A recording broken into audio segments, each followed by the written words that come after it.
Today we are talking about something we use every day but often overlook: how to keep our voice healthy. We've all experienced it: hoarseness, loss of voice, and much more. So joining us today is Dr. Soldatova, a laryngologist with Cone Health, ENT specialist, to talk all about how to keep our vocal cords healthy and what to do if something seems off. So let's go ahead and jump right into it. To start, what are some daily habits or things we might need to be doing that could be hurting our vocal cords? Yes, one of the biggest ones is being dehydrated, and that could mean a lot of things, such as drinking too much coffee or consuming alcoholic beverages on the regular basis. Unfortunately, in order to sound clear and strong, we definitely need to make sure that we're well hydrated. So that's a big one. Making sure that you avoid any sort of chronic irritation at the level of your throat, and that could be controlling your allergies or postnasal drainage, as well as making sure you're following the dietary and lifestyle changes to minimize reflux. And of course, not trying to shout or strain your voice are also very important, among others. It can be so hard to cut back on the coffee. Yes, but you just have to do your best. That's right, yeah. Well, next question here. What should we be doing instead to help protect our voice so we can have good vocal hygiene?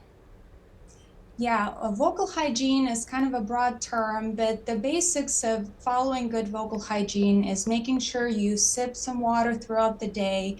Most of us have to consume at least 6 to 8 glasses of water every day, cutting down on things that promote reflux, such as spicy foods, alcohol or coffee, energy drinks, and such. And then making sure that you're being careful when you're using your voice a lot at work for public speaking or singing or other things. A lot of us are doing Zoom calls or virtual meetings these days, and that can certainly strain your voice quite a bit. So being gentle towards the end of the day, taking breaks throughout the day, and sometimes even doing voice rest can be very helpful. Is there a certain age group too that might be more vulnerable to the voice hoarseness or anything of that nature? It just kind of depends on what you do on a day-to-day basis, really. Um, Definitely. I would say we see prevalence of age-related changes in the voice starting close to retirement age. It can certainly happen sooner, but the basic concept is we lose a lot of muscle bulk throughout our body, and vocal cords are no exception. So with that in mind, you definitely have to be making sure you're following good voice hygiene and sometimes need therapy for it as well. And so for people who use their voice a lot, like teachers, performers, singers, how can they protect themselves from vocal strain?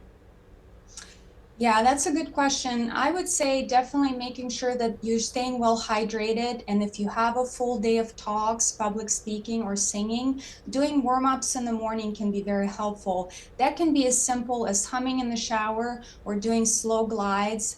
And definitely making sure you have that bottle of water or cup of warm tea next to you, of course, non caffeinated. But other things include making sure that your reflux is under control. And you can simply just take small, short breaks throughout the day, and that way you can avoid significant voice strain. Some people find it helpful to use a microphone or amplifier, and good posture and good technique are also very important. So if you're a singer or professional speaker, it might be helpful to schedule a session or two with a vocal coach. And kind of talk about what happens with the coach, what that kind of experience looks like. Typically, vocal coaches are helpful in terms of optimizing respiratory support during singing or public speaking, and making sure you're not using techniques that can damage your vocal cords or cause basically what we call phonotrauma. And those things can be pretty damaging and can have significant impact on how you sound for weeks on end. Okay. And if you do strain your voice, experience hoarseness, what should we do? Doing simple things like voice rest at home, avoiding shouting or whispering while you're recovering is very important, and hydrating well again, and also limiting certain irritants in your life. Definitely avoiding smoke exposure or triggers of reflux or heartburn is important. But I always stress to patients that if you are not having any improvement in a couple of weeks, you should probably seek care with your local ear, nose, and throat provider.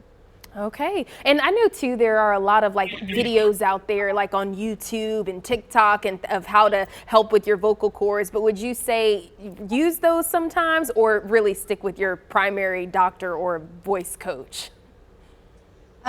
There's certainly a mixture of information online or on social media.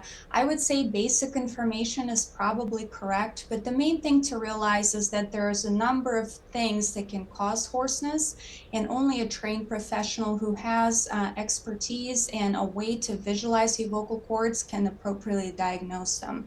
So if the symptoms of hoarseness persist, you should probably make an appointment to see an ENT. Okay, well, we will pause and continue this conversation. We're talking about how to keep your vocal cords healthy. We'll be right back.